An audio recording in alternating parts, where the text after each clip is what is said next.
We'll make a start. Welcome one and all to this meeting of the NHS Cheshire and Merseyside Board. I've got welcomes, apologies from Mike Burrows, John Llewellyn, Paul Kingston. I'm confirmed with quorate. Any declarations of interest? No.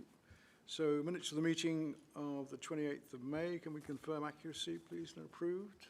Are we happy? And board action log. Got three actions, closing all three of them, AC 104, AC 105, AC 114. And I'll move straight to Chair's announcements, just to thank and congratulate Adam Irvine, has been reappointed as Chair member of the board for 3 years. Thank you for doing that, Adam, very much appreciated. I'll get straight on to questions. Ben. Thank you, Chair. We have a number of questions from the public today. As per now established process, these will be published by tomorrow on our website in full, including responses where they're available. I'll seek to paraphrase the questions today and turn to colleagues to offer a response to the board. So the first is from Amy, and this relates to current wait lists with regards to ADHD and inability of the ICB to pick up new patients and to be tested for ADHD and autism, and reflects a perception that the NHS in general is restricting ADHD and autism diagnosis, and would like to understand what Cheshire and Merseyside is doing to support neurodivergent people in accessing appropriate services, and Claire's going to provide a response to that.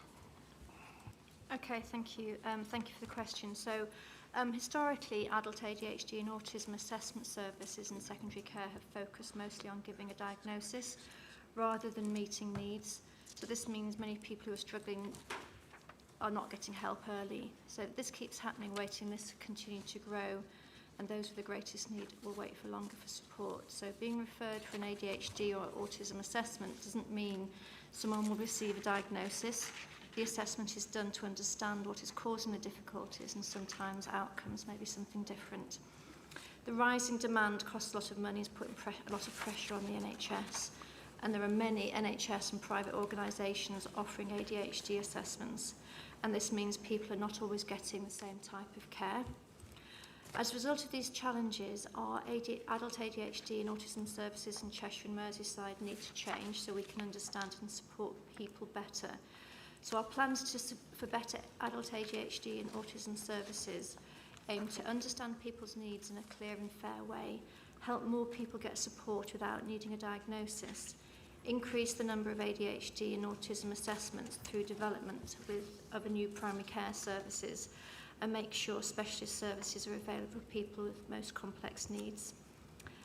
We have developed a new and innovative model for adult ADHD, and that's being rolled out across Cheshire and Merseyside this financial year. It aims to support anyone who needs help with ADHD symptoms, not just diagnosis. It helps people get support early so they can better manage their symptoms, as well as providing diagnostic assessment for adults whose symptoms meet certain clinical criteria. The primary care service helps people understand their needs and find useful information, education and support. GPs have also had extra ADHD training and will work alongside the neurodevelopmental practitioners to provide the service. Thanks, Claire. The second question relates to NHS England's enforcement undertakings for the ICB and our single improvement plan, and it asks what case level trace-through testing has the ICB considered or commissioned to support an understanding of place-level quality intelligence, equality-related concerns and risk profiling to ensure that any of those matters are appropriately escalated and support our decision-making. And Kerry Lloyd, who is joining the board for the first time today as our Chief Nurse, is going to answer that question. Thanks, Ben, and thanks for the question, Luke.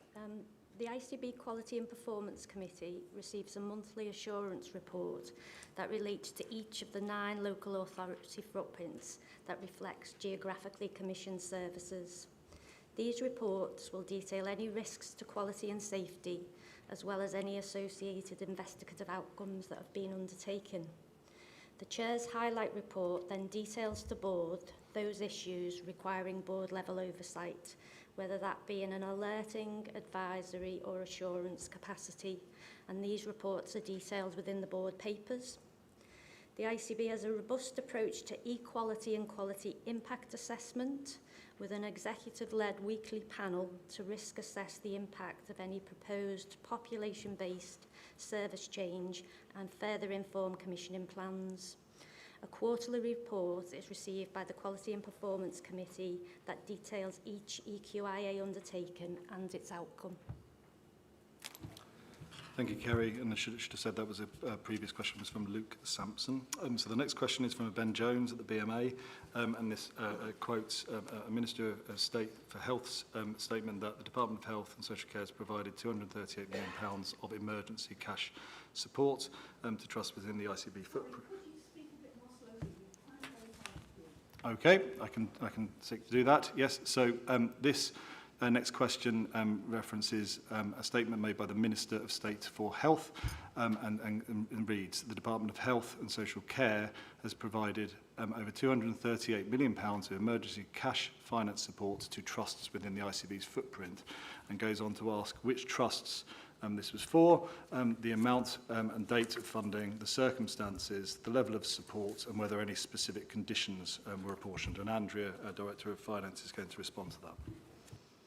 Thank you, Ben. So, first part of the question relates to which of our trusts and foundation trusts received emergency cash support and the amount and the date of the funding provided to each organisation.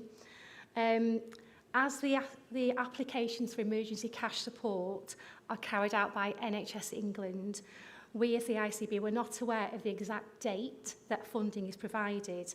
However, we know monthly and therefore annually for 25-26 what those allocations were. So the full table will be on our website tomorrow.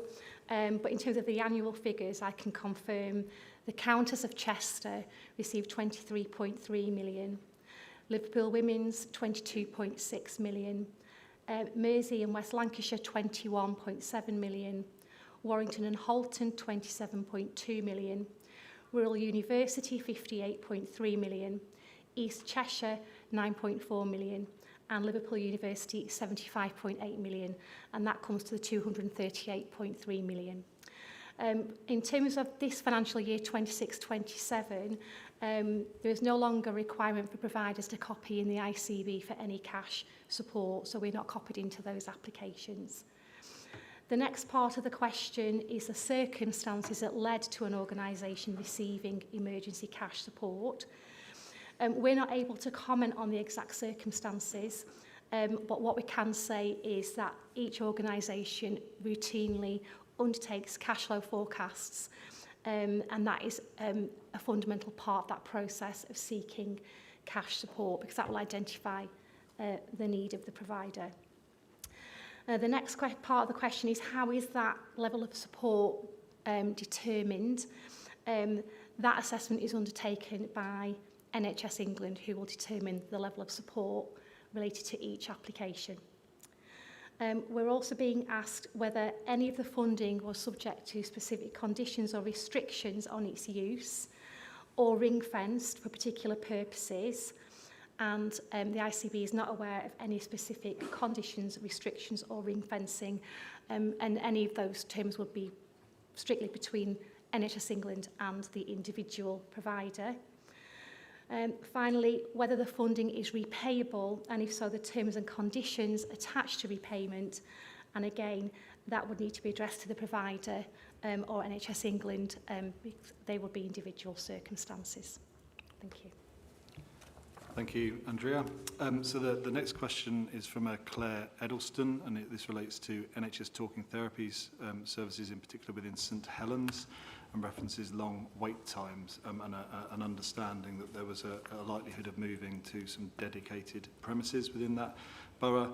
And the question goes on to ask whether the board routinely compares outcomes for its patients, and whether the board has any plans to increase the timeliness of face-to-face psychological support within St Helens. And Claire Watson's going to, again, respond to this question. Thank you, Ben. And obviously Trish Bennett, Chief Exec of Merseyside, is here, who may want to support the answer that I'm going to give. So the question was about, St Helens doesn't have any dedicated premises for this. We can confirm that Merseyside FT, the provider of talking therapies, has signed a lease to secure space that will provide a base for talking therapies team, as well as capacity to see 100 patients per week face-to-face. Following assessment, waiting times for Step 2 talking therapies are currently 21 days to access Silver Cloud, 28 days to access Skills for Wellbeing, and 45 days for a face-to-face appointment with a psychological wellbeing practitioner. Waits for the face-to-face appointments will continue to improve as staff become fully trained, with trainee practitioners working to a 50% caseload. Waiting times for Step 3 therapies for most service users is between 18 and 24 weeks. Additional steps are being taken to reduce waiting times to access face-to-face support for talking therapies, including creating additional capacity by accessing bank staff from our provider partner.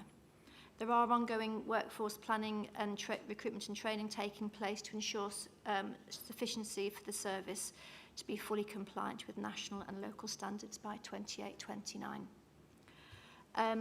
The second question was around, do we compare outcomes for people receiving telephone therapy with those receiving face-to-face therapy?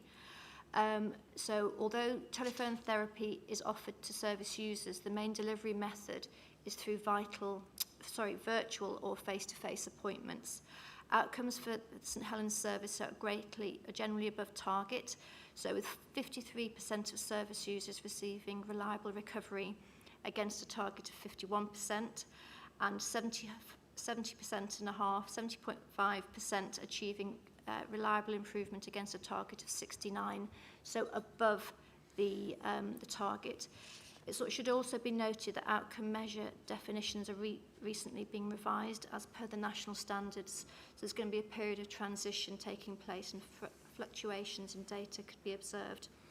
But Merseyside are currently reviewing data, including outcomes, with the intention of producing a paper to outline future trajectories and areas for investment.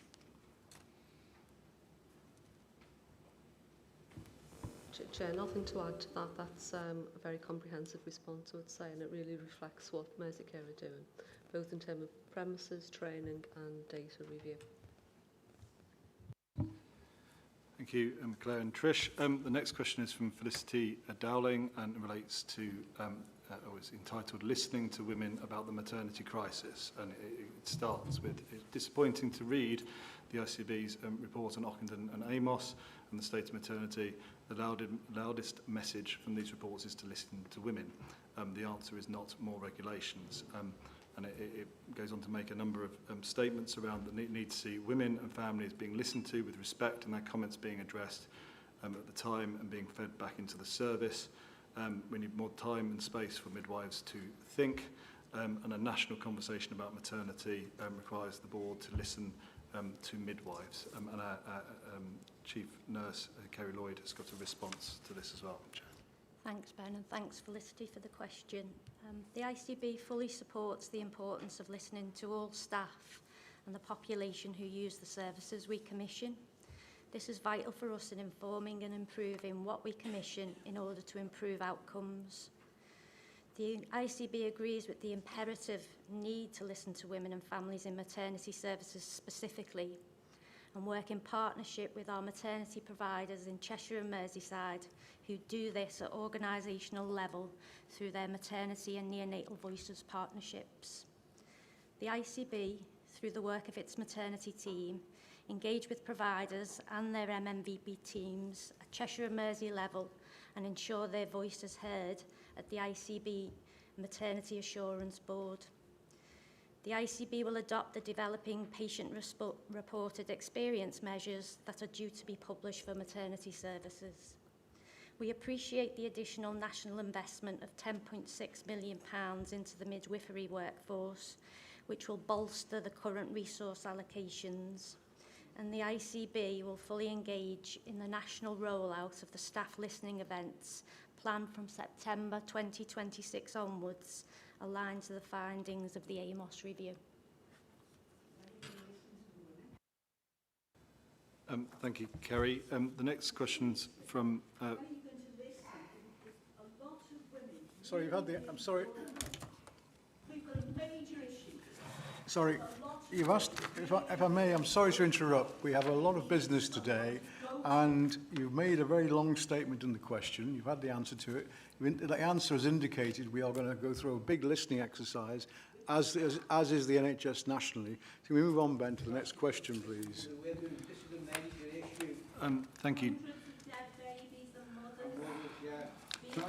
Press on, Ben. Thank you, Chair. The next question is from a Felicity Dowling, and it reads, there is a concern in Garston about the closure of Merseyside Moss House and the opening virtually next door of the Swagger PCN Neighbourhood Health Hub, which in turn appears to have no funding. Could the public have clarification of these points? Since the question was submitted, and Trish may wish to add to this, but we've had confirmed from Merseyside that there are no plans to close Moss House. The Swagger PCN is based in the Liverpool South Treatment Centre. That is not a new development. This remains a key site for us and forms part of our neighbourhood planning, and Swagger, as PCN, are one of a number of providers who use this site. Thank you. Thanks. The next question is from a Leslie Mahmood, and it relates to the minutes of the last meeting of the board, where we approved an engagement plan on women's health services. And it asks, why was the meeting in Sefton held at a time in the afternoon at peak time for picking up children from school at a venue 15 minutes from the nearest train station and at a venue with few buses? Why was there insufficient opportunity for qualitative input and the public's views to be recorded? The response provided by my communication team is as follows. The promotional information provided for the events and during the introductory session for each session set out the purpose for the events as to provide people with information on the proposed changes to high-risk and complex gynecology and maternity care services in an accessible face-to-face format, and to give people who might find it difficult to engage online or an alternative rather, a more supported way in which to participate, and to give people an opportunity to ask any clarification questions that they may have. This premise was clearly set out at the beginning of each event, and comments or verbal feedback during the events were captured in a fair, equal and consistent way. Provided the space for qualitative views to be captured through the main purpose of the engagement through a questionnaire, and the reason for summarising people's spoken comments was to eliminate the risk of anyone's views being misrepresented, impartially or inaccurately recorded.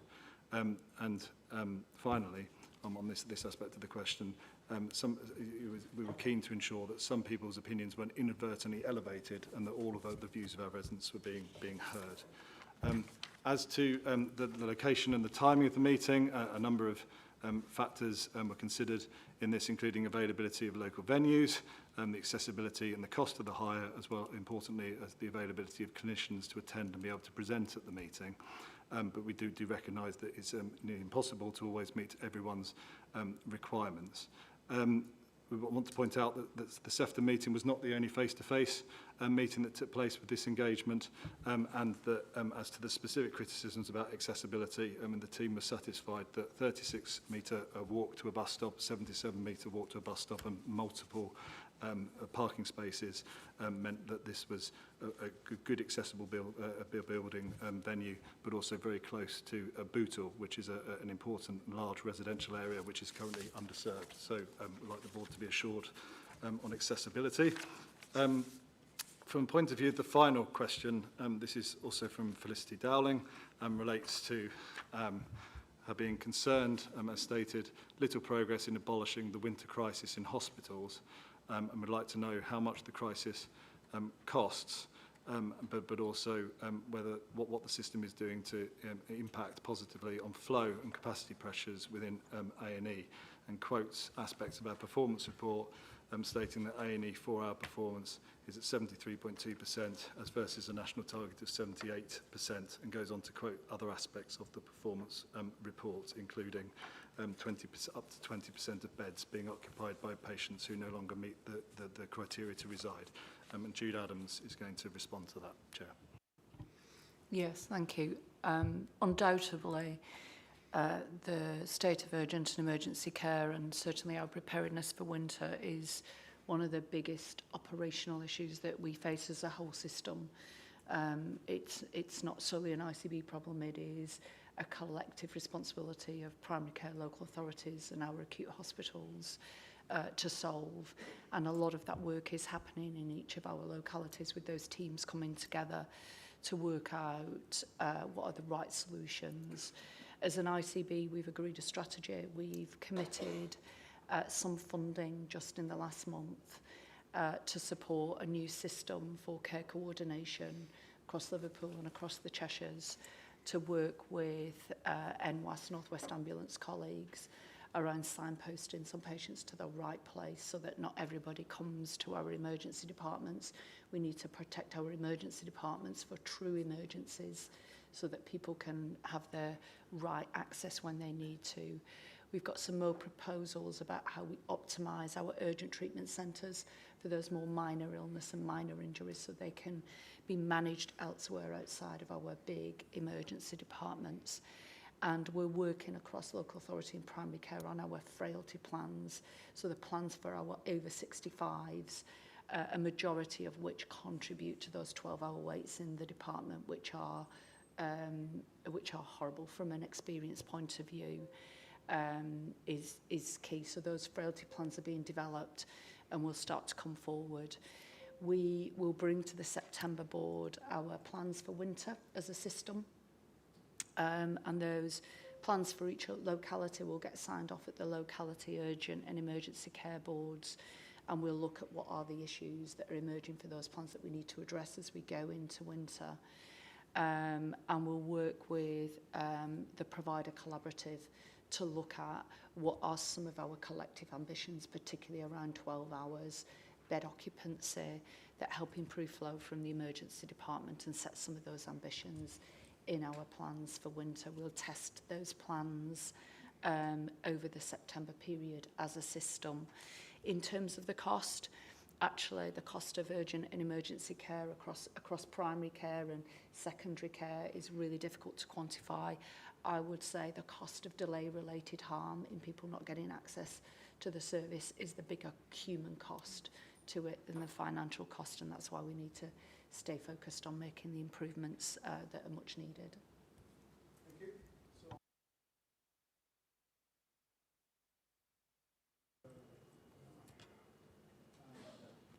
So, Liz will introduce some experienced students. Thank you, Chair.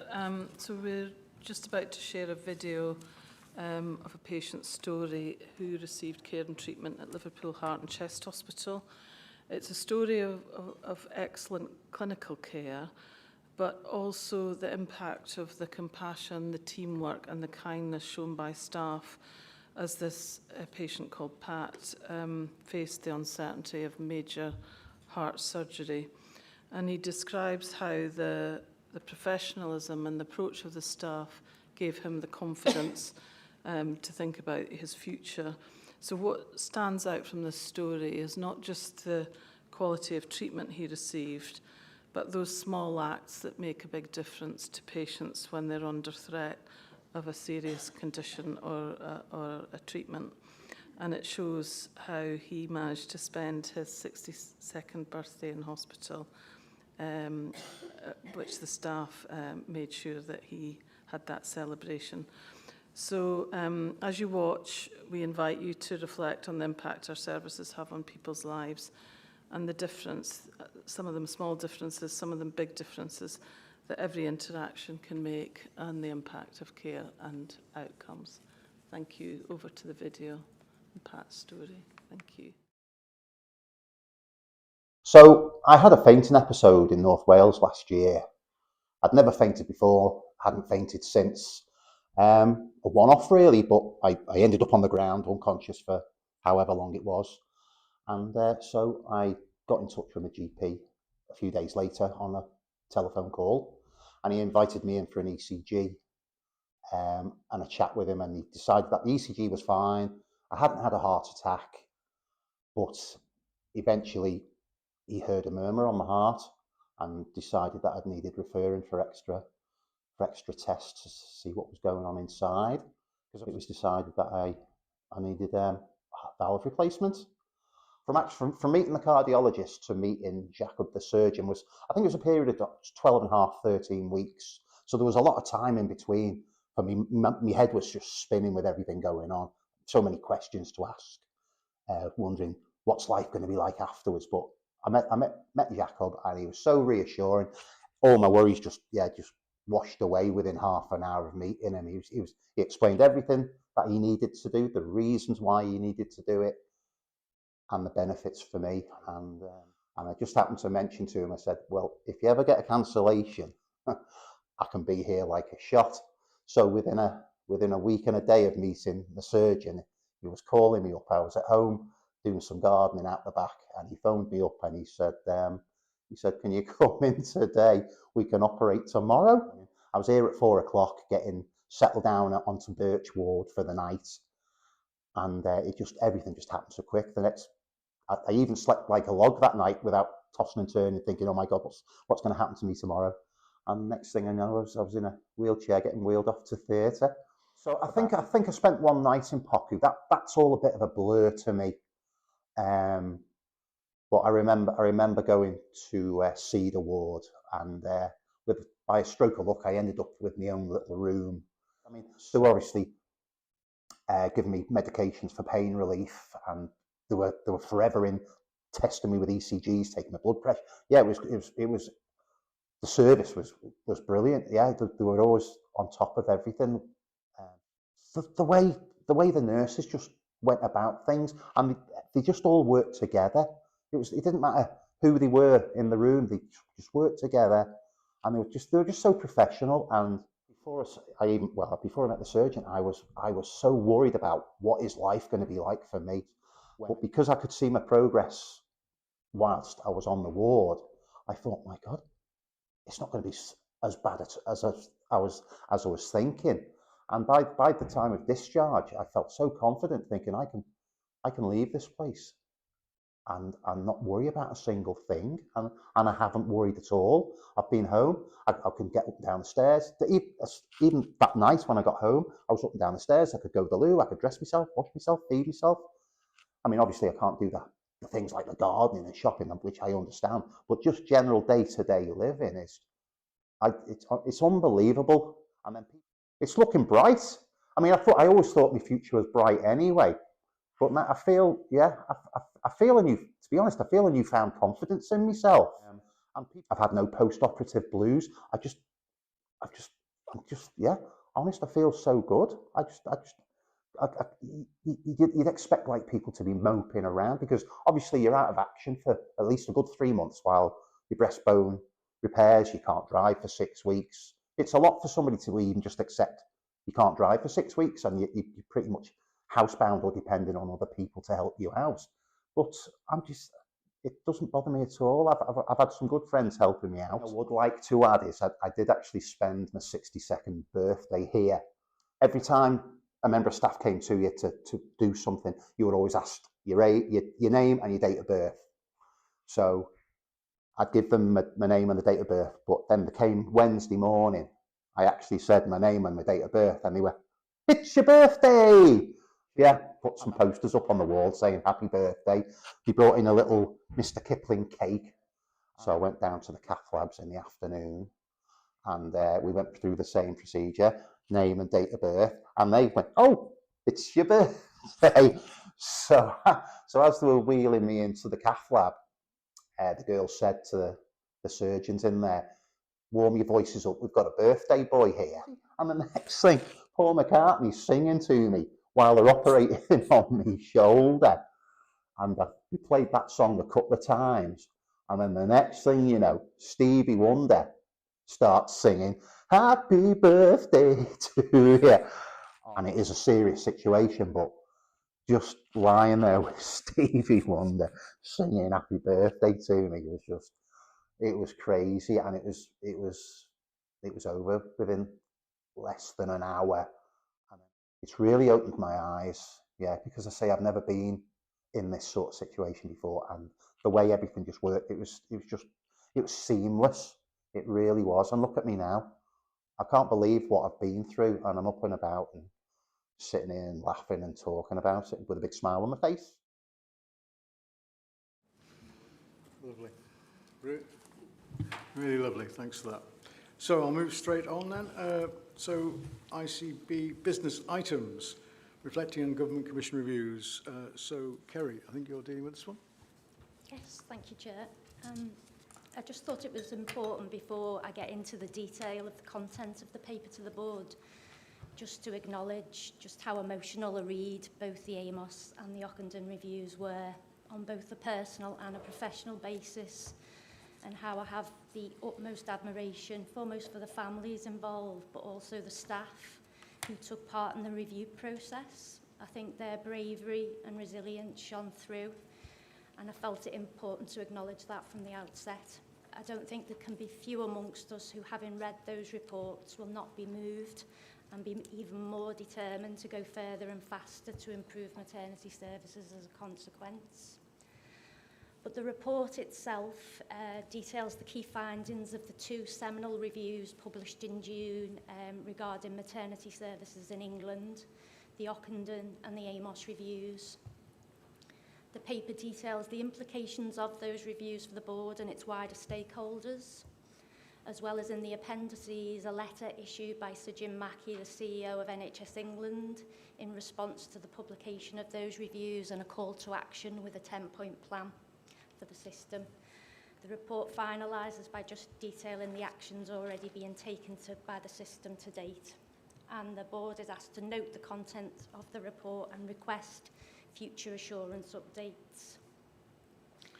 So the reports themselves, I suppose the overarching reflection is that sadly both reviews reached the same or very similar conclusions, and what was clear is that it's not for a lack of improvement recommendations that services continue to deliver suboptimal care to women, babies and families, but that previous recommendations from earlier reviews, and I think Amos summarised it, there's been 895 recommendations since 2014, have sadly either not been implemented, embedded or sustained.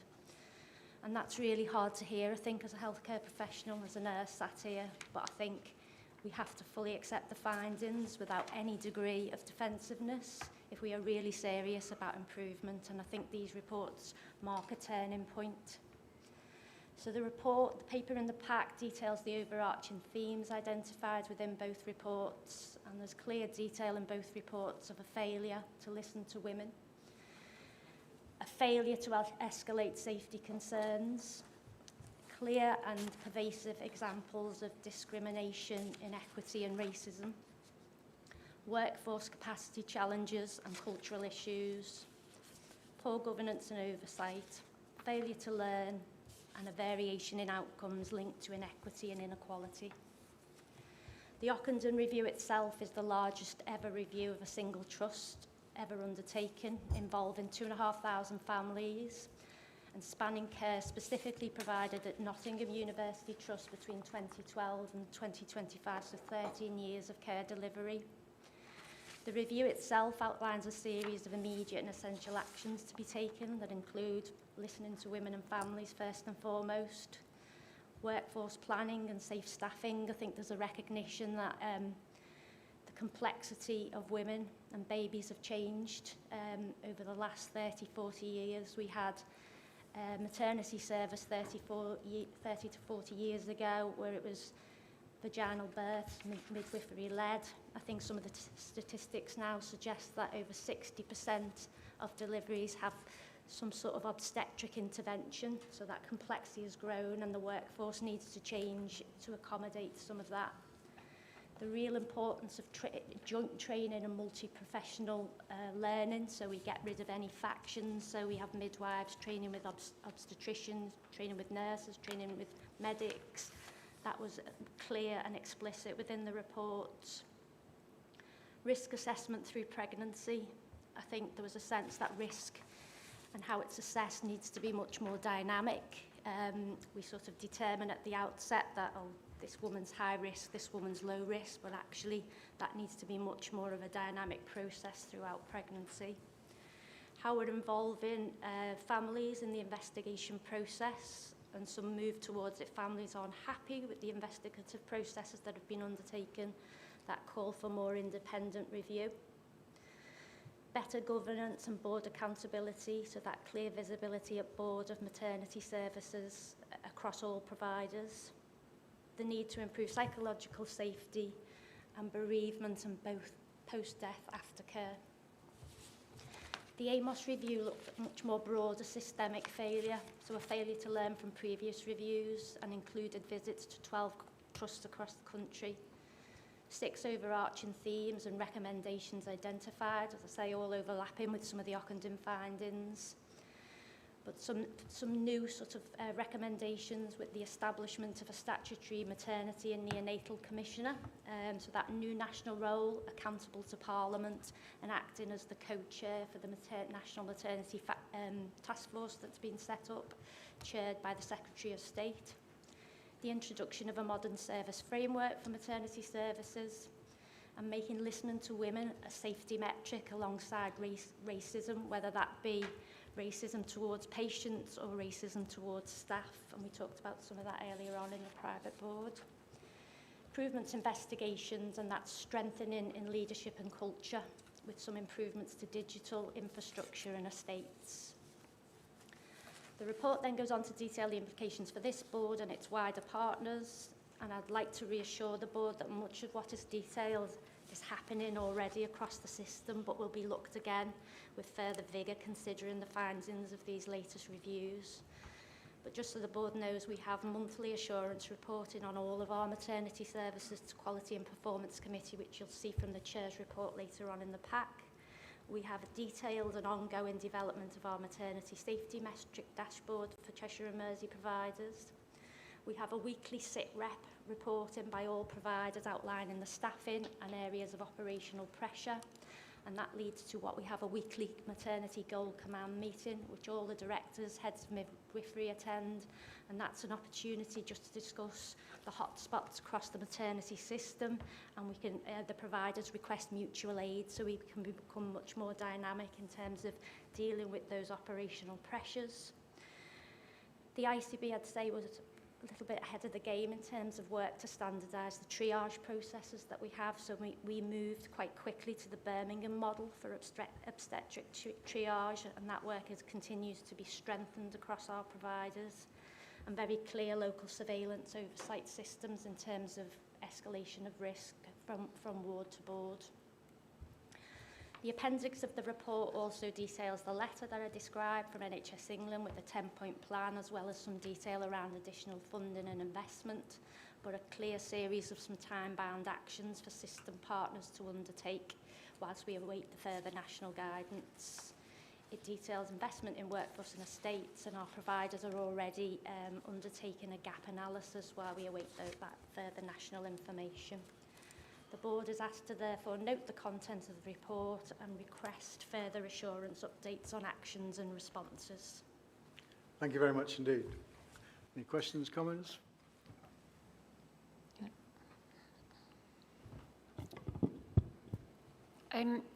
So it is yet again shocking, the level of distress and harm that has happened to these families and to staff involved in lots of these situations. I sit on Quality and Performance Committee. I see the reports that come through from LMNS, and yes, whilst we do keep a very close eye on these statistics and these figures, what to me, came out of the Ockenden and Amos reports. It's not necessarily about the statistics and the figures. It's the qualitative changes and it's the cultural changes that we need to see happening in each of the providers. So I suppose my question is, how do we as a board ensure that this cultural change and this shift is happening on the ground? And then the hope from that is that then we will see those statistics and those figures start to improve. I'm just not sure how from these reports, I need assurance that we can monitor that these shifts and these changes are happening. Thanks for that. Do you want to pick up questions after you? Okay. So, Hilary. Thanks, Kerry. That was a really good presentation and summary. 2 points. Listening to people's voices.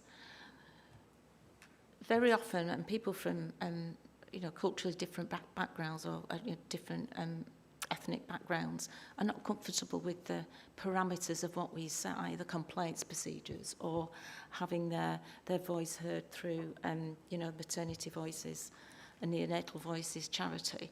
But very often, and I know this from my own health visiting practice, it takes a while for people to process their experience, and it can be weeks later that they disclose their experience to other professionals like health visitors, GPs, in some cases social workers. So how can we be creative to bring those voices in? Because obviously some people aren't comfortable using our traditional channels. How can we be brave and open other channels to those voices and get heard? That's the first one. And I think the second one is, it's great, the investment in training, but nationally, if you just take midwives, as one of the professionals involved in maternity services, 24% of student midwives leave before they get into the workforce, leave before they pass their final exams. It's 1 in 4. 1 in 4 midwives do not end their training. What does that mean for us locally with our local universities? So how do we compare against that 24%, about that 1 in 4? And so the question for us, I would suggest, is what risk does student midwife attrition pose to the mid-term and long-term sustainability of our services? And how do we get to understand that by working collectively with our providers? And what role does this board play in supporting that? Okay. Thanks. Well, can I just ask, what attrition rates do you compare that with in other sectors? I don't know. It was midwifery. I looked up midwifery this morning, and Right. It's 24%. But That's you 1 don't in know 4. what attrition would be in other... For the other medical colleagues, I don't know. Anyway, sorry. It used to be about 30% for nurse registrants for RGNs, but I haven't looked at those. Sorry, attrition that was rates just for a midwifery. I while. was thinking Yeah. about obstetricians and neonatologists. Anyway, and- carry on. Yeah. yeah. Just on that, I'll pick that point up now, if that's all right, Hilary. I think it's a really difficult thing to square at the minute, because if I was a young person of any age, I suppose, thinking about going into midwifery as a profession, you'd be terrified, wouldn't you? You'd be, the sort of narrative around the challenges in maternity services. So how do we have a balanced conversation, I suppose, about the joys of midwifery and all the great stuff that happens on a daily basis that midwives deliver, whilst also addressing some of these huge challenges around safety and patient experience. So I take on your challenge. I think we do work with the HEAIs, and we could probably do more specifically in this space. Mm-hmm. And we went through a similar challenge when mid-staffs erupted. I mean, Trish and I were in the same environment then. We had the same challenge in relation to student nurses. And we had to, ride that storm of, perceptions of a profession under distress. Yeah. Just on the cultural point, I mean, I'll bring in Janelle here, because when I was at Wirral, maternity there meets all the criteria, isn't it? But one of the big things there, the big themes, actually that the whole unit owned the issue, and they felt they were inside and owning it, and so culturally it was at the centre of their working week, really working day. Just talk about it, because that would be...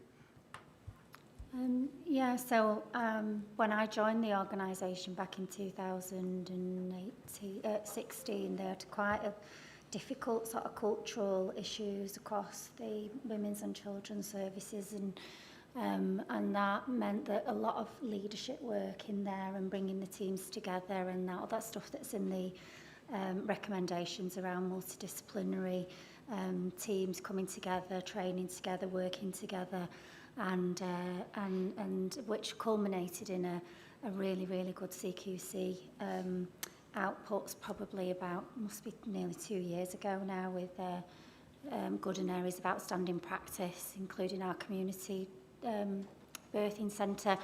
So I do think that the recommendations in both the Amos report and the Ockenden report really resonate back to the work that we did to improve the services for women across Wirral.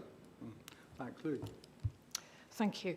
Just really to reflect on some positive things that are happening around this and to confirm that the Health Innovation Network for North West Coast is delivering the Maternity and Neonatal Safety Improvement Programme.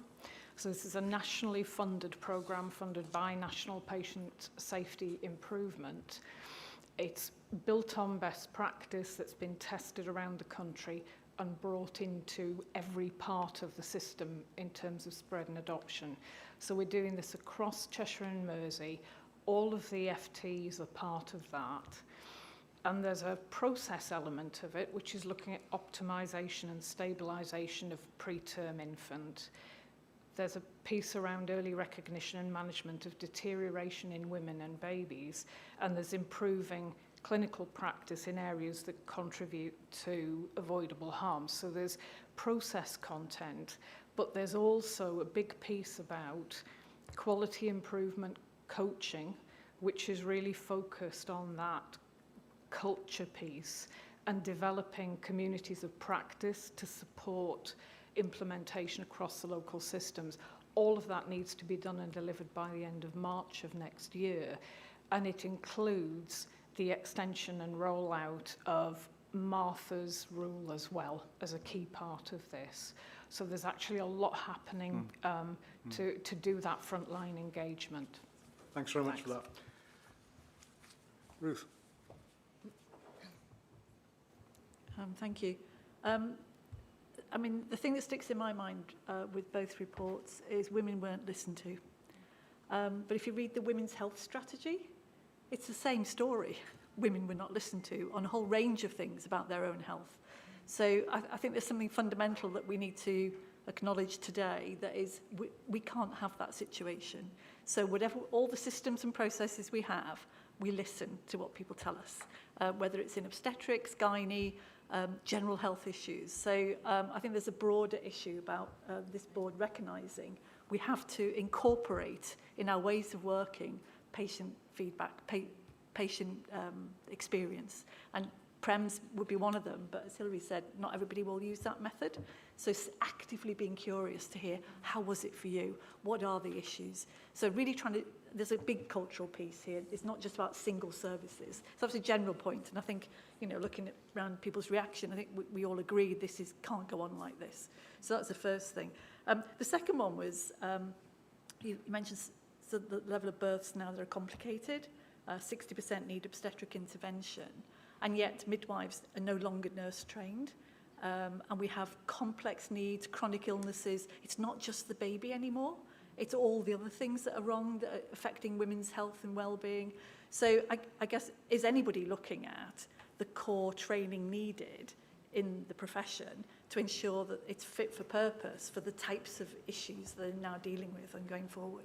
I think that was a key recommendation, that we need to look at training right from the student point of view right the way through, because women's needs have changed, babies, you know, medical technology is advanced, and we're not maybe got a workforce that can accommodate that kind of complexity. So that was one of the key recommendations. It was, I guess, locally, what could we do? Because the training, you know, new midwives are going to be in the, you know, not going to be the answer, are they? You know, changing the training for now. All the workforce is there now dealing with these issues. Do we actually need to supplement something more actively now to make sure we've got the right skill sets? And can we do something locally about that? Something I'll take away, Ruth, and Thank you. Pick that up. Thanks. Okay, thank you very much. Okay, so I'm sure we agree with the report and we want further reports getting assurance that we're making progress in the review, etc. So look to you there, Kerry, and colleagues to bring that forward. Thank you very much. I'll move on to the provider collaborative. Janelle, you're going to speak to this. Yeah, thank you. So I'm going to take the paper as read. It was really to just give an update. I think this is the first time we've brought the work of the provider collaborative in a formal way to the board. Just to remind everybody that initially from 2021 we had two provider collaboratives in Cheshire and Mersey. One was the Cheshire and Mersey Acute and Specialist Trust Provider Collaborative, the other being the Community and Mental Health Provider Collaborative, and we brought both of those together back in May 2025, which then enabled us to review our work programme for 2026 and ahead. This is where we bring, there are 15 NHS providers across Cheshire and Merseyside, encompassing, as I say, adult, specialist, community and mental health services. And this is where these teams come together to respond to challenges that actually a single organisation can't face on its own. And this is aligned to the work of the Cheshire and Mersey Integrated Care Board. The main outputs from the provider collaborative are to support things like clinical fragility, workforce pressures, unwarranted variation, and our long-term financial sustainability, and specifically around protecting and improving local access and patient outcomes. In the report, you can see that in 25-26 we had quite a few significant sort of improvements across the patch, and we secured 50 million of diagnostic funding, which enabled NHS Cheshire and Mersey to maintain its strong position as in the top 4 integrated care systems for diagnostic waiting time performance. The provider collaborative also supported the delivery of over £40 million efficiency savings. We reduced 52-week waits and increased virtual ward referrals significantly as well. And we've done a lot around dermatology, AI pathways, which resulted in over 4,500 unnecessary face-to-face appointments.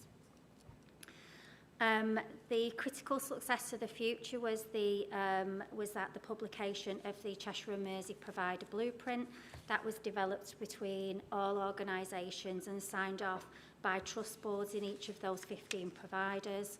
And that provides a clear framework to enable us to benefit, to realise the benefits of working at scale. And these are supported specifically around strengthening fragile clinical services, better support to neighbourhood-based care, reducing duplication, and creating sustainable provider models fit for the future. We have a full governance structure in place to enable us to bring those teams together, to make decisions together, to support the delivery of the plan. And you can see that we've just published the programmes that we're focusing on for 26-27, which are continuation of efficiency at scale, recovery and transformation in elective and diagnostic pathways, and development of further work around community and clinical pathways. So this is the first time we've brought this to the board, so it was for endorsement. Thank you very much. Jude. Yeah, just an observation really, working in other systems and coming into Cheshire and Merseyside, the strength of the provider collaborative is really palpable, actually, and I might say maybe unique in some ways. I think the work of the ICB, particularly around those operational issues and standards, could not be delivered without the work that the provider collaborative does, working with us and on our behalf, really, across partners. It's a blueprint, I think, for our ambitions around primary care collaborative, and I think if we could have the two side by side, it's a really foundational element for system success. Great, thank you very much. Everybody else? Well, thanks.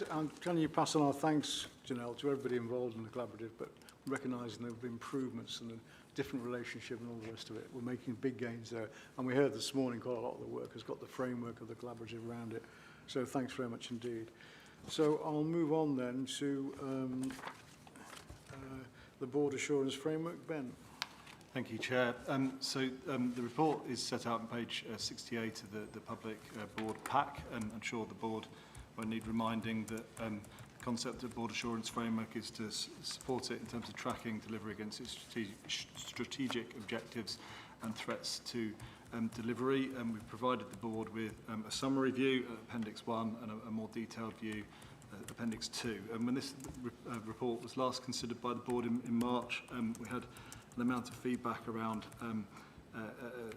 requiring the exec team and our teams to kind of review and reflect whether this reflected the current position, and hope the board would recognise that a significant amount of work has been done in that regard, and those key changes mainly centre upon updates to controls, mitigations and actions, and they're summarised in blue text within the body of the report.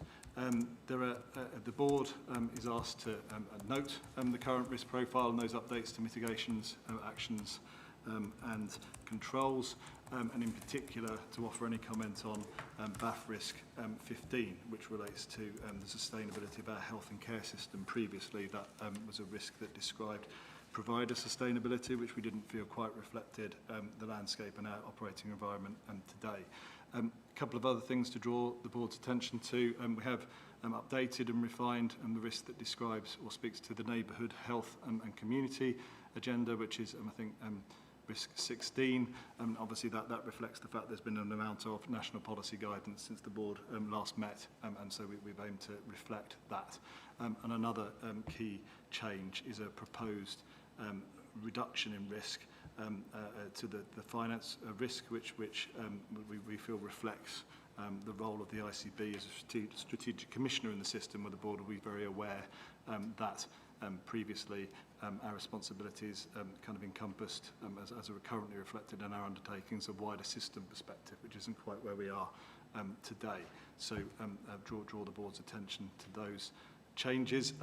Beyond that finance risk and alteration to the sustainability risk score, given that wider remit, which pushes the proposed risk up to 20, the position otherwise remains broadly static beyond from a scoring point of view, other than those risks. And I think the final thing to relay to the board is, in discussions with digital colleagues, there's a strong recommendation from them, which if the board's agreeable to this, would take through audit committee in September, and you'd see here for a different risk describing the threats to our digital infrastructure in addition to cyber, which is well represented at the moment. Yep. But I'll pause there and invite any comments from the board, and I'm sure colleagues will happily participate in responding to any questions. Okay, thank you. Andrea?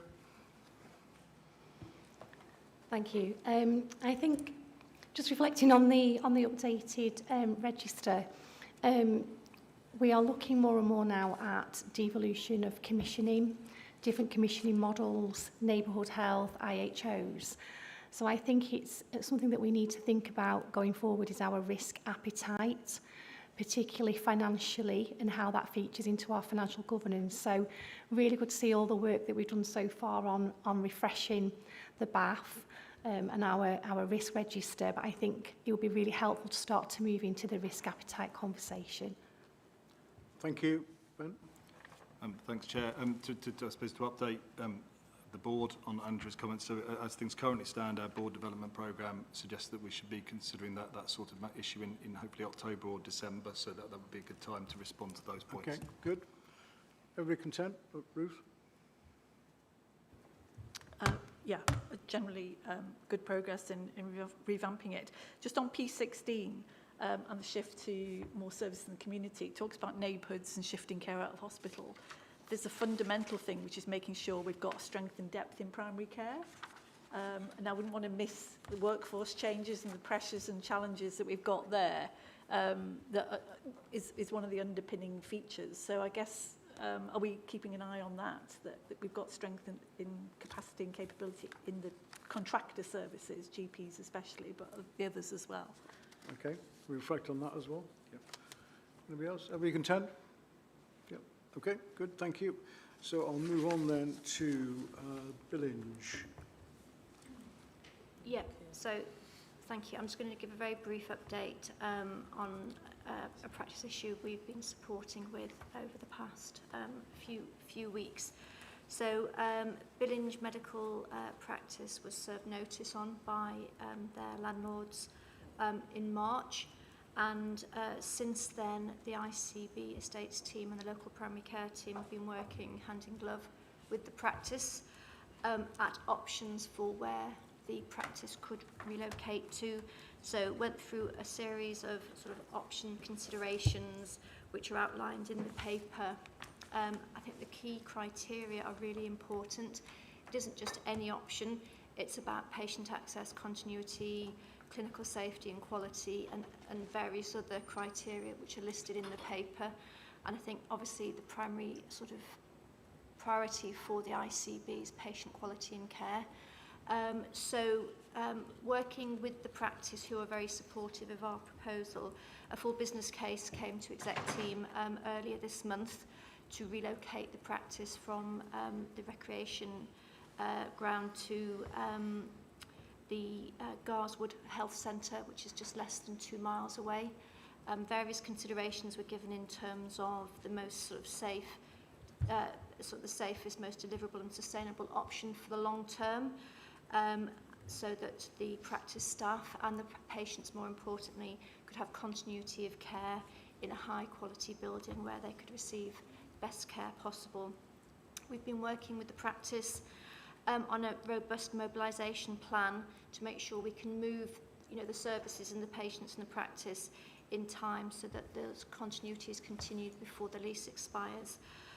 We are conscious of the sort of strength of feeling from locally, and even though the practice is supportive, we are going to continue to engage and listen to the views of patients on this to see what we can do.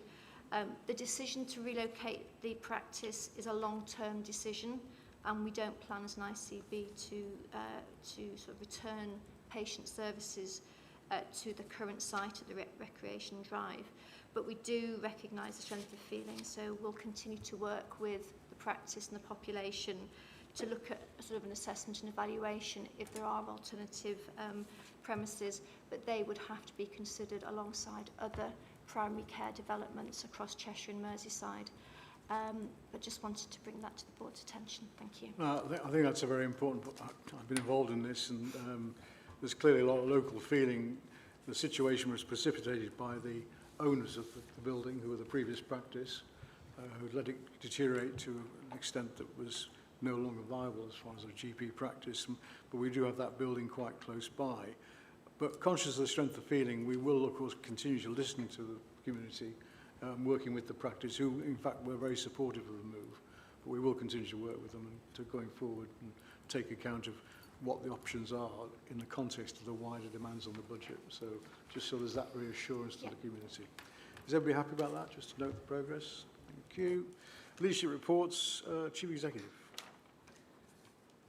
Thank you. So you have my report. I'll just draw your attention to a couple of items. First is that we launched our third wave of management of change for bands 8B and below on the 25th of June. That's due to close, subject to trade union approval, on the 9th of August. It's fair to say we've done fulsome consultation, lots of face-to-face, team meetings, team briefs. We've had over 600 bits of formal feedback that we will, of course, review before the final structure is approved, hopefully on the 17th of August, and that's all on track there. The second bit I'll draw your attention to is that we had a national leaders visit to Cheshire and Merseyside to explore our approach to neighbourhood health development. That was led by NHS England's Primary Care Medical Director, Dr Claire Fuller. This was held at Alderhay Hospital, and we had representatives across all our neighbourhoods. We had about 60 representatives there. The two neighbourhood pioneers, Sefton and St Helens, gave an update on their progress with focus on frailty and children and young people. So the feedback from the national team was they praised the examples that they saw and heard on the day, but what they were very impressed with was the culture of healthy check and challenge amongst all the partners in the room, which we took as a compliment. This is Liverpool, Yes, and you know, that was local authority, voluntary sector were there, primary care and the providers. And the other bit that they were impressed with was the progress we were making on digital and data and connecting all of the partners up together. So that was very positive. And I think they're the main items I'll draw your attention to. Any Thank you. questions, comments, reflections on the Chief Executive's report? We can Louise? Thanks. Just thought I'd draw out the stroke rehabilitation, neuro-rehabilitation online innovation, for which we were, along with Cheshire and Mersey and Lancashire and South Cumbria, awarded an excellence award nationally. I thought it'd be helpful just to quickly reflect on how that came about. So actually, it's a really good example of adoption and spread.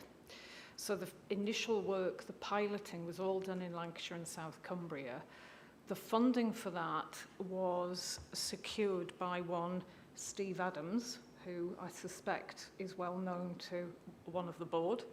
And he brought that funding into the patch. We were then able to test, evaluate, and do all of that work in Lancashire and South Cumbria. Cheshire and Mersey then joined as a fast follower. So that's actually getting national recognition now, so it's going to move to national rollout as the next stage. Excellent. Thank you very much for that. Any other questions, comments? No? Thank you very much. I'll move on then. Finance System Report. Andrea. Thank you, Chair. So at the end of the first quarter, the 30th of June, the ICB is reporting a balanced break-even position. I'll just highlight that a number of key areas. We are currently seeing a favourable variance in our acute service activity. Some of that is due to the impact of industrial action in April, and some of that is down to the management of activity via indicative activity plans in the independent sector. A big area of risk that we are focused on at the moment is around our community services, our mental health packages of care and knowledge, continuing care. Collectively, they are slightly off plan. It's a huge area of spend, and there is an investment underway to recruit into this area and to support those teams managing those care packages and on making sure all reviews are undertaken in a timely manner. We are managing emerging risk around the independent sector, around mental health contracts. So as we get new entrants to the market, what we are doing is we're making sure we are wrapping around activity plans around those to make sure we manage those and they don't go off too far off track. The position is supported by some underspends that relate to last year, this month, and we're not overly concerned with that because we've got phasing around our CRES plans that come online later in the year.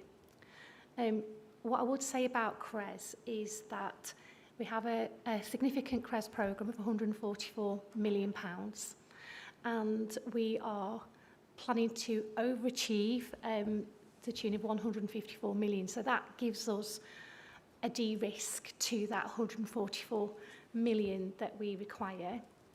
When we undertake a risk assessment at the end of quarter one, we're saying we've got risk of around an underperformance of 12 million against budget. We're already seeing an improvement on that as we're going into month 4. So a lot of work is underway, and that is a really good position to be in at this time of the year. But given the scale of the CRES programme, it remains a risk, and we need to continually keep on top of that. From a contractual point of view, we've done an awful lot of work at the start of the year to really get on top of all the contracts that we manage. Significant amount of work is highlighted in the paper, and a big focus now on the contracts in all-age continuing care, so linking again to that all-age continuing care that I just mentioned. When we look outside of the ICB's budgets and across to the system, because that is obviously of significant importance to the ICB, we can see a variance from plan at the end of month 3 of £7 million, predominantly from 2 providers. So we will continue to work closely with the providers, all providers, to support wherever we can with regards to the financial sustainability challenge in the system. A key area of risk that I've not highlighted yet that's listed in the pack is around prescribing. So prescribing can be volatile. We are experiencing overspends in month 1 and 2, based on month 1 and 2 data of just over £1 million each month. So we need a real clear focus around prescribing. It's also an area where we have a significant CRES attached to it as well. Really strong team on this. And a lot of oversight takes place for both the all-age continuing care and the prescribing in our finance committee, as does the whole programme. Couple of things that aren't in the paper, just to bring to your attention. We're undertaking a review. We spend £8.5 billion a year. We're undertaking a review, a zero-based budgeting approach to really examine and understand all of our areas of spend. We're currently participating in a national review of mental health and community spend in our NHS providers. That's a significant piece of work, and the deadline to complete that per the national timetable is September. So we're just undertaking that review.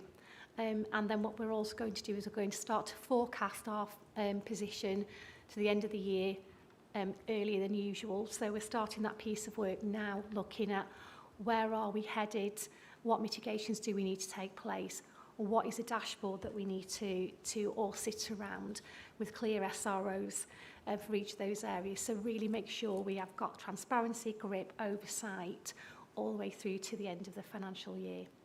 So I'm asking the committee to note the ICB and the ICS position at the end of month 3, the end of June, and to acknowledge the risks highlighted. Thank you very much. Any questions, comments? We have touched on this before. Are we happy? Thank you very much. So, Chair of Finance, Investment and Contracting, Sue. Thank you. The report in the pack is a report from our May and June committee, as we had another committee last week. So I'll take the previous report as read and just update you from last week. So if we look at some of the areas of alert in the report in the pack, we happy to report now that all of our NHS contracts are signed, all of the independent sector contracts are agreed. We've finalised the dispute with Mersey and West Lancs, and that's resulted in an agreement around tapering some of the amount that was in dispute. And there's a piece of work associated with that tapering, which will be a joint piece of work between the ICB and the Trust, and that will cover a whole range of areas. So I think that the team are quite keen to get on with that. We've reviewed the output of a deep dive into third sector contracts. That's been fascinating, really. So at the moment we have, I think it was over 200 contracts, which represent about 1.9% of the ICB's total spend. But we're not entirely sure that's the full picture, and I think the average is about 3%. So as part of our strategy going forward for finance and contracting, we need to look at the breadth and depth of the commissioning that we do with the third sector. We received a plan around the deconstruction of mental health and community contracts, and if people are aware that they are really just a big block of money that is agreed with the relevant providers in return for a big block of service. and we now have to report on what the detail of that service is. So it's a huge piece of work, actually, with a very short time scale. Now, Tricia's nodding. I'm sure there's been complaints from her finance team around there. We oversaw a deep dive into the all-age continuing care work that's going on, and Kerry and her team gave us a really good presentation on what's happening, and I'm delighted to hear that the executive team approved the additional resources for you to get into that, so hopefully that can now proceed at pace. And my final one was we had a review of the work that's gone on our financial governance, and we had a report back to say that the recommendations from the financial governance review are progressing well. Good. Any questions, comments? Andrew? Sorry, just a point of clarification. So we have a positive resolution to mediation, but the contract is yet to be signed, so we're just working through that now. Okay, thank you. Everybody comfortable? I'll move on then, please, to integrated performance. Jude? Yes, thank you. So this is the, I guess, second iteration of trying to get an integrated performance report that is improved and helps us focus on some, I guess, sentinel metrics for the board.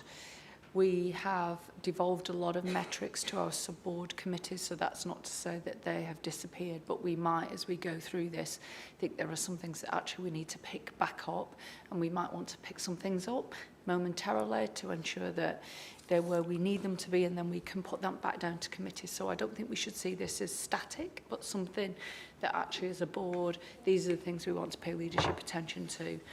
And move them up and down between ourselves and our subcommittees. We've tried to reflect the IPR in the same way that we've developed our 5-year strategy through the life course, and then just provide some executive summaries of key areas of focus for us. I think there are some real positives in this, particularly around plan care. Diagnostics, while performance has deteriorated a little bit, we remain in the top quartile nationally. It's a good news story. And performance on cancer is a good news story for us. I think, as we discussed in the public questions, urgent and emergency care remains a real challenge for us.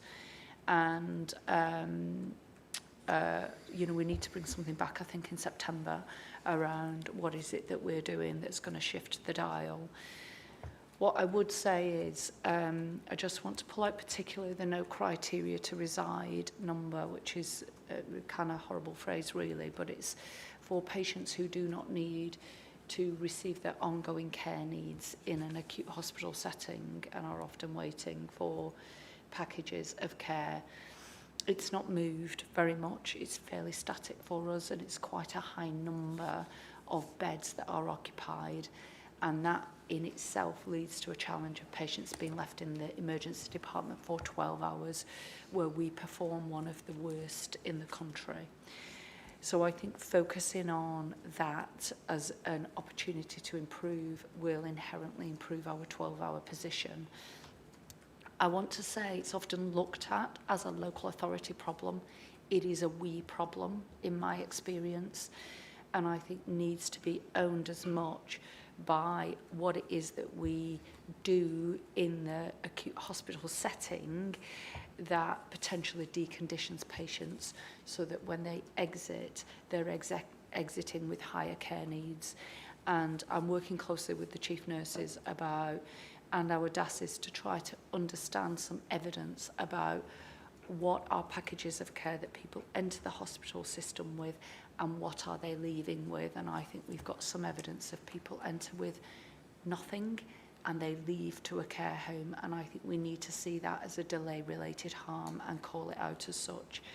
So trying to work with our provider collaborative chief nurses, and I've just spoken to the medical directors about that over lunchtime, if we can make that a bit of focus for us to improve. I think there's we're starting to introduce a bit more detail on some of our screening programmes and immunisation programmes. And again, we've just picked some, but we might want to say, you know what, let's bring others forward and we can have a look at them. So welcome comments and reflections on it, as well as questions around any where the metrics are, and I'm sure executive colleagues will support me in answering. Can I kick off just on the no reason to reside? I mean, I'm with you on and there's a number of aspects to it, but just on the, let's call it the collaborative working bit between, you know, homes, etc., local government, ourselves. There's quite a bit of good practice around Cheshire and Mersey, but a lot. I've been surprised recently at how some of that good practice has not been shared. We did talk about convening a summit actually on this to share a lot of good practice. So could we action that as fast as possible? Because some of the good practice and the ripping out of transaction costs is quite easy actually when you get them back. You knock it down into manageable chunks. The one thing that I think we need to get over here, and if we can state it here explicitly, it'd be rather good. Our big issues are frail elderly and potential frail elderly, front door, back door, and no reason to reside. What are the numbers like at front door? They are going up and up and up, aren't they? There's no relief on that at the moment. Can you give us a figure on what that looks like as a trajectory over a year? Where are we from a year ago? Because it's now a curve going like that. And well, I always say the supply chain's in good shape. You know, we are, etc. Can you give us a figure on that? Because that, I always think that indicates the sort of stress the NHS is under. Yeah. Which hence the reason for all the things we're talking about. Yeah, I'll have a look at it. I don't think demand is escalating to the extent that we think it is. I think there is variation across, and we'll pull that variation out.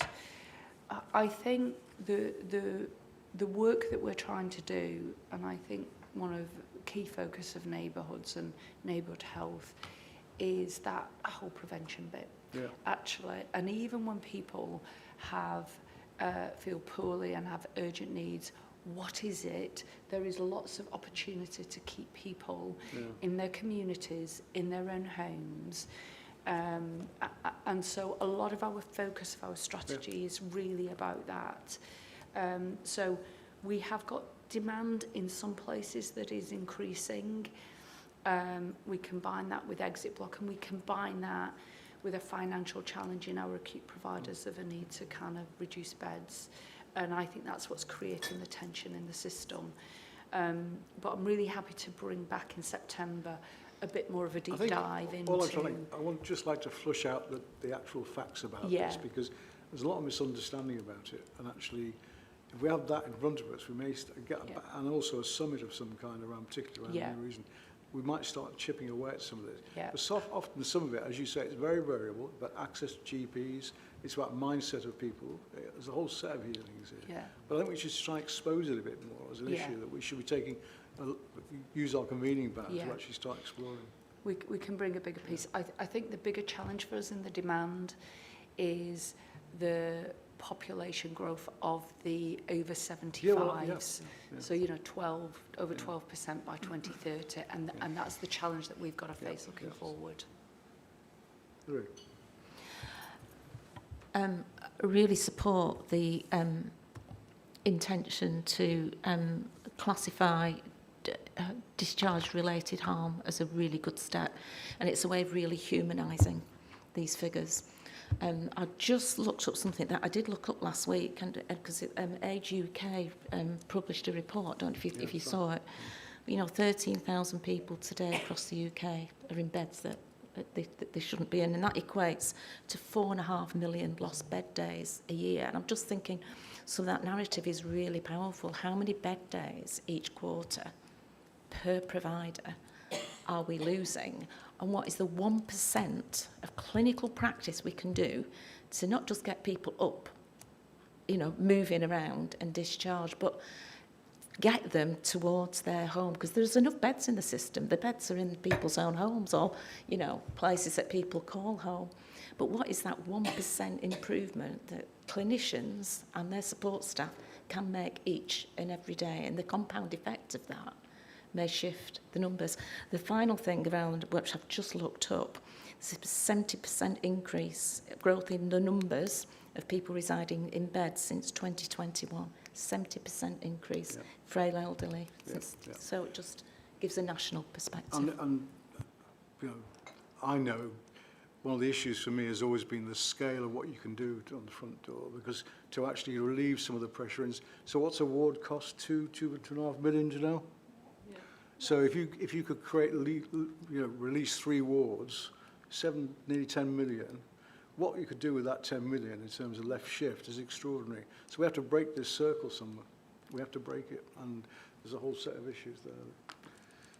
And what we did in COVID, the equivalent nationally, we discharged the equivalent of 3 DGHs in 2 weeks. Indeed. Yeah. Ruth. Thank you. First of all, thank you for the revamp of the report. Leading on from this conversation, if we flip it on its head, part of the neighbourhood shift was about reducing people's need to have to go to hospital because of the services in the community. So I'm picking up the point you said about this performance report, we might bring stuff in and take it out again. We need a spotlight on the rate of admission to hospital by neighbourhood. We need to know, because if people know we're monitoring it, then people start looking at it. And so instead of just looking at each hospital, we need to look at what's happening in those neighbourhoods, and that starts the conversation in different ways. So I'd strongly encourage that we look at those neighbourhood metrics and look at which ones we can escalate into here, because they matter, and we want to do strategic work in that area. Linked to that, though, is how do we find the inequality in quality of care, access to care, need? The law of averages here would suggest, some of the things are going quite well, but there may be disaster spots underneath the data. So how do we capture the variation? If it's not by the 9 local authorities, then can we look at a range of neighbourhoods at neighbourhood level, and then you escalate if there's clear falling delivery by the neighbourhood. So it's the inequality question, and it's not just about variation by geography, but also by different ethnic groups, by men and women. We've had the conversation about women not being heard. So how do we make sure we've got that somehow automatically built in, either at committee level or escalated into here? And then my final point is a very specific one. I'm really pleased to see the screening data there. There is a line in there that says the plan to eradicate cervical cancer by 2040. And we know that screening isn't really the tool that will do that. It's the HPV vaccine for young women.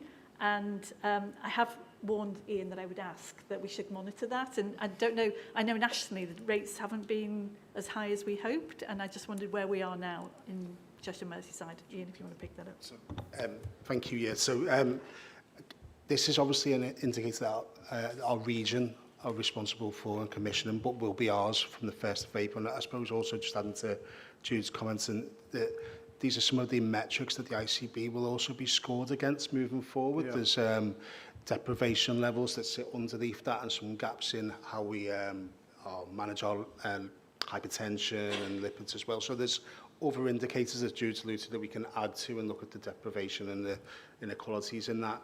With regards to the HPV vaccine, there has been improvements in Cheshire and Merseyside. It's measured over an academic year, so we're waiting for the validation for this year's results. There's we're above national average in that, working towards that. From the World Health Organization target of 90% uptake by the age of 15, we're about 81% for females, 74% for males, so there's clearly a lot more work to do. And just to reiterate the challenge around variation, the variation is between our local authority areas as well, and we have that information that we can drill down to, but I suppose it's the right form to do that, whether we want to do that at the Quality and Performance Committee or escalate here. Well, can the exec pick that one up? Yeah. Just bring it forward. I think that's the answer. But we're onto a vein of something here. I'm particularly taken with Hillary's thing. What did we do in COVID? We emptied the hospitals. Now, actually, just think about that. Now, that meant all these shifting of judgments, didn't it? And clinical judgments, etc. So, question, there's a whole set of issues here, which I'm just trying to be radical with some of the questions here, because I haven't got the answers, but we should be asking some of these questions. I suppose I'm not answering that question, but Naomi's looking very cynical, but I'm going to ignore that. I think so. I'll take away some of the points that Ruth made, but particularly the inequalities and how can we see some of that. I was sort of taken about the engagement and experience bit, because the bit that's missing in here. We've got more work to do on our corporate health, and we'll bring some more sort of ICB corporate workforce metrics in. But I think the bit that is missing is really about what are our population saying about some things. And I don't know how we might bring that to life. But I'll get the team to have a look around and see, you know, what's out there and where we could learn from others, and what we might do to bring some of that.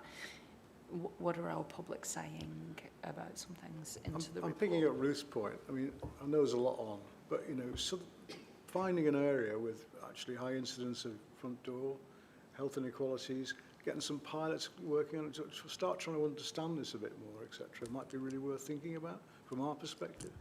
Go on, Naomi, I'm going to shoot me down in flames. I wasn't going to say it, but I am going to say it because I think it's really important to acknowledge, you know, if we're comparing statistics to during COVID, the reason why a lot of people stayed home was that they were supported to die at home. Yeah. So I think we just need to acknowledge that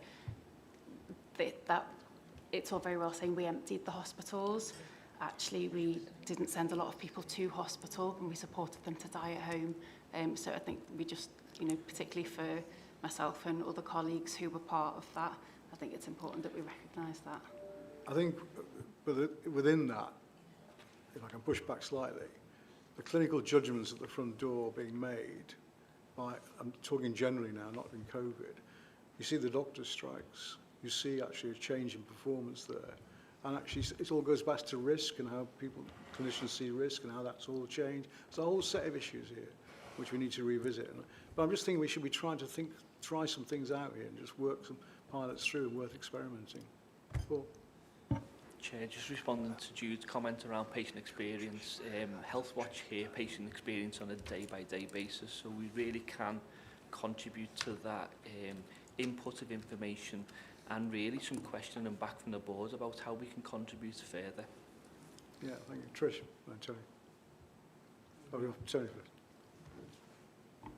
Yeah, thanks, Chair. Just to pick up on a couple of points, but I would certainly welcome the approach of having what you would describe as traditional sentinel metrics and mixing it with the life course framework. I think that's a really positive way to deal with this. Within that life course framework, though, that's where the board, I think, needs to focus its attention on the experience of people and improving that at the strategic level. It's quite difficult to work at the small scale level.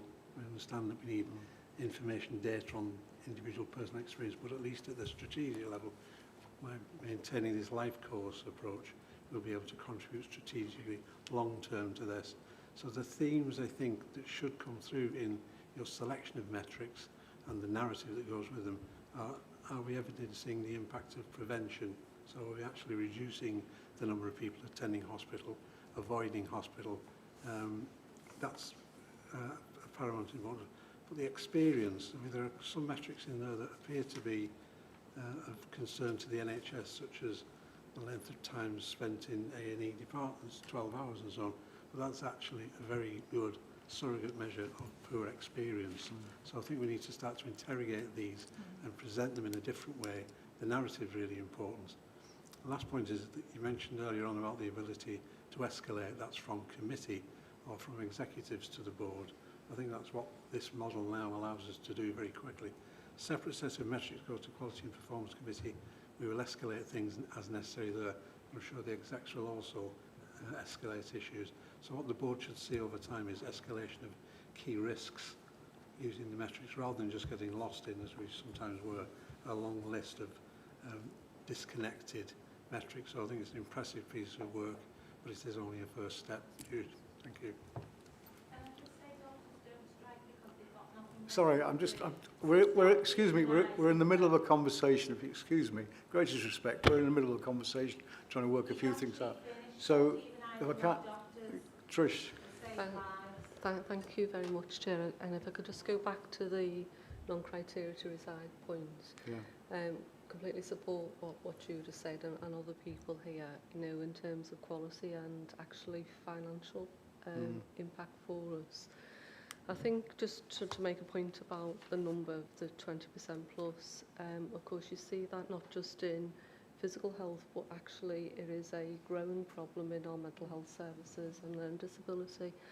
And what we look for, of course, is parity of esteem and parity of response from all partners. Certainly through the ICB, the Aged Care Board, Jude leads, we are seeing that real focus. So really want to acknowledge that. We face the same issues, what happens to people when they're waiting, and sometimes actually more in terms of risk. So it's really important that we see it as a rounded issue, both physical and mental health. The point I want to make is around taking the point about efficiency of process and more that can be done within the, you know, coming into the hospital to going home. That is always the case and will always be the case actually. It's probably about 30% of the problem and you need to continue to do that. But we often talk about housing and the issue about housing. I'm just wondering if there is something in the summit that you talked about today, David, or in the work that we're doing with the Aged Care Board, that we really understand as a board what the point we're making is about housing, the availability. Some areas across Cheshire and Merseyside do this very well, I think, actually. But if we could make some difference in terms of available capacity, and it's definitely not a local authority issue, it's certainly a we issue, as Jude said, but it would make such a difference, I think, this year on the non-criteria to reside, but actually not on its own, with all the other things that we're talking about as well. It's multifactorial. It's fascinating. I mean, a lot of it goes back to the conversations we had this morning around that locality collaborative work, because I'm always struck by, you see different channels coming down for NHS Centre, coming to different parts of the NHS system, suggesting doing this, doing that, when actually the answers always lie in that collaborative action at a local level, working out what the specific problem is with the health inequalities, for example, you've got in that area, etc., etc. So the more we bring those communities together in localities, the more chance we have of getting solutions which fit the local circumstance. And I don't think we still work in silos in a lot of the way we report stuff and all the rest of it. So just a reflection. But Jude, let's have another conversation about this and how we might do some convening of this, because it feels like there's some opportunities here to occupy the space. Yeah. Any other thoughts, questions, comments? Helpful. Thank you very much. Quality and performance. Tony.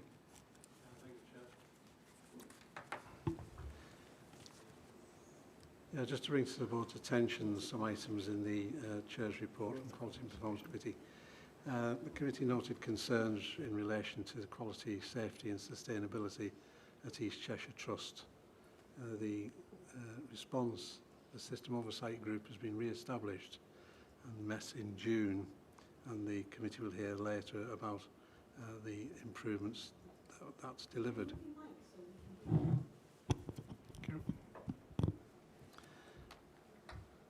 Right, specific concerns include the recent CQC report rating requires improvements, the summary hospital level mortality. We do recognise, and the committee has been very clear about this, the extent of the input from East Cheshire Trust, the clinicians there have been significant improvements, but recognising their particularly challenged position, that's the reason for us remaining concerned and the reason for continuing the oversight of progress there, particularly around the summary hospital level mortality. At the last meeting, there was a consideration that we could reduce the risk rating at East Cheshire regarding mortality. The committee rejected that and maintained it at a relatively high level. It's a difficult thing to manage, summary hospital level mortality, but nevertheless it's still there as a sentinel indicator of you need to continue investigating, and that I think is the theme we're following this, is to continue to investigate. Moving on to maternity services, East Cheshire remains under enhanced surveillance with concerns relating to consultant cover, data quality and the sustainability of the service. North Cheshire and Merseyside, previously Warrington and Halton, has not demonstrated the expected level of improvement and has now been placed under regional enhanced surveillance. Regional report said that we needed to strengthen governance arrangements, clarify accountability and evidence ward-to-board oversight. Counter to this, the committee also heard that the joint oversight support framework, which supports trusts who are challenged in terms of maternity, Council of Chester has now exited the enhanced surveillance model after a final visit in June. The trust has demonstrated sustained improvements and the regional team is supportive of the proposed exit. It commented that the maternity unit should now be seen as exceptional. That was extreme good progress there. So that's it for quality and problems, Chair. Questions, comments? Thank you. Audit, Tony, I think you'll read this. Yes, again, yes. The annual report and accounts was reviewed. The draft annual report took up amendments made, recommendations from the committee following its May 2026 meeting. Points such as corridor care data and board visibility, specialised commissioning. We received assurance that these areas were being addressed through OPIC and an executive review, which we've already heard about. The committee approved the report for onward board approval. A couple of the technical things that the audit committee is expected to do around the year-end external annual report. The auditors were recommending a substantially complete and on-track position, expecting to issue an unqualified audit opinion with a clean regulatory opinion. Compliments were given from the auditors, the external auditors, to the finance staff, the excellent work and collaboration that went on. We received the external audit findings report and letter of representation. We considered that report, which did identify weaknesses in financial sustainability and governance, which we've heard earlier are being tackled. The members acknowledged the financial position, the NHSE enforcement undertakings, noting progress in financial management, forecasting and effectiveness. Chair, thank you.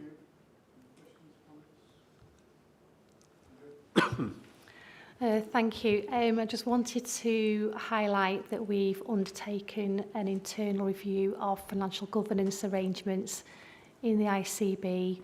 An initial report and now a final report has gone through the Finance Committee. We've got actions to go back to the committee in a number of months just to confirm those actions have been thoroughly undertaken. Thank you very much. Tony Kerr, you again, Tony. It is me again, yes. Yeah. The System Primary Care Committee has approved a three-stage escalation process to manage high-risk GP practices operating without valid lease arrangements. Highly technical area, but one that's a very significant concern of the committee. These are to address the financial and operational risks to the ICB. Some of the key updates the committee received included positive feedback on the Primary Care Action Plan and a 10% or 10.3% funding uplift for pharmacies. And there's a comment here, they remain under financial pressure, and Adam might want to add a brief comment here. Yeah, I think that's possibly relevant. So this is a national contract covering all pharmacies in England, so the context is larger than we typically talk about in our ICB. Where we are with pharmacies, the independent economic review that the government commissioned, that showed we needed about 5 billion across England to fund all the pharmacies at a sustainable level. That was back in 23-24. Pharmacies are funded at that point 2.5 billion. This moves them to about 3.6 billion. So we're still about 1.4 billion at England level adrift of where the funding is. The report does mention that pharmacies remain underfunded. We've seen the effects of that, and I think that's pertinent to say. When we came into effect 4 years ago at the ICB, we had 591 pharmacies operating on our patch. Today we have 531. So we've lost 60. About 10% of our estate have either shut down or consolidated due to financial pressures and the funding that has. There is something else noted in the report which I think is welcome. I was going to comment on around the introduction of a meningitis B vaccination. within community pharmacy for people who are about to go off to university to keep them safe. There are lots of comms about, but I just thought it'd be worth using a public platform to really encourage people who are about to go to book in via the website and make sure they get themselves protected. Just a final point, Chair, the Finance reported a month 2 surplus, but particularly focused on dental underspend, and the committee was encouraging and expected to see full commitments for reinvestment of dental underspends. Chair.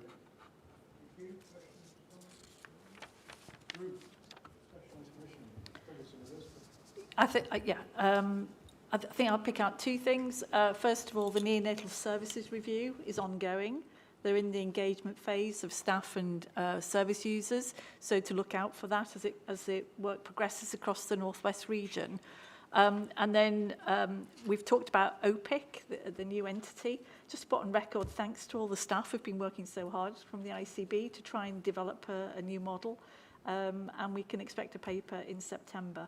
There has been a subsequent meeting of the Specialised Service Committee in July that's not in the pack. It arrived yesterday, I think, or the day before, so we'll bring it to the September meeting. Okay, thank you very much indeed. Any comments, questions? We went through this before, but okay. AOB, I haven't been notified. The next meeting is 24th of September in Warrington with Alicia. Thank you very much indeed. Thank you.